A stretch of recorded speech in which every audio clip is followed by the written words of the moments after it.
Hi everyone, তোমাদের কাছে যে ছবিটা আছে সেটা একটা ম্যাথসের, বুঝতেই পারছো, টেন্সের হচ্ছে 10টা এখানে পুতুল আছে, অর্থাৎ আমরা দশক সংখ্যা হিসেবে টেন্সকে ইউজ করবো। ওয়ান্স হচ্ছে একক সংখ্যা হিসেবে। দেখো 10টা পুতুল, তাই জন্য লেখা হয়েছে 1 tens and 0 ones make a 10।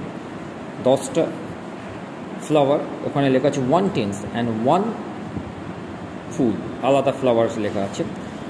এখানে 10টা স্টার, অর্থাৎ টেন্সের ঘরে সবসময় 10 থাকবে, আর ওয়ান্সের ঘরে 1 2 3 করে এইগুলো থাকবে। তার মানে আমরা যেমন 10-এর সঙ্গে 1 যোগ করলে 11, 10-এর সঙ্গে 2 যোগ করলে 12, 10-এর সঙ্গে 3 যোগ করলে 13।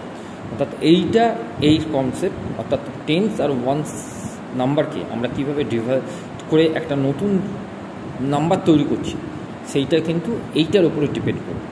এরপরের ছবিটাতে তোমরা দেখতে পাচ্ছ যে আমরা 14 কীভাবে লিখব, 15 কীভাবে, 16, 17, 18, 19, 20। 20তে গিয়ে দেখো ওখানে কিন্তু সংখ্যাটা বেড়ে গেছে, অর্থাৎ টেন্সের সংখ্যাটা 2 হয়েছে।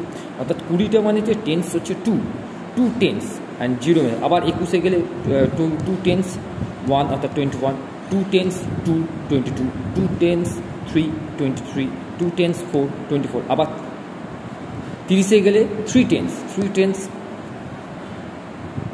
ones and ones 31, 3 tense 2 32, 3 tense 3 33। অর্থাৎ এইভাবেই কিন্তু আমাদের প্রত্যেকটা সংখ্যা বাড়বে, এবং এই সংখ্যাগুলোকে আমরা ওয়ান্স টেন্স হিসেবে কথা বলতে পারি, এবং এইগুলোকে একক দশক হিসেবে তোমরা যেমন বইতে পড়ছো সেই রকমই একক দশক হিসেবে নাম্বার ভাগ আছে। ক্লাস 2তেও তোমাদের আছে, 1এও আছে, ইংলিশ ছোটো ছোটো পার্টে আছে। এটাই আমি পুরোটাই ইংলিশে করালাম, কারণ তোমাদের আগামী দিনে তোমরা সবাই খুব ভালো, তাই তোমরা আগামী দিনে যাতে ইন্টারন্যাশনাল অলিম্পিয়াডে ভালো করতে পারো তার লক্ষ্য নিয়েই আমরা এগোবো।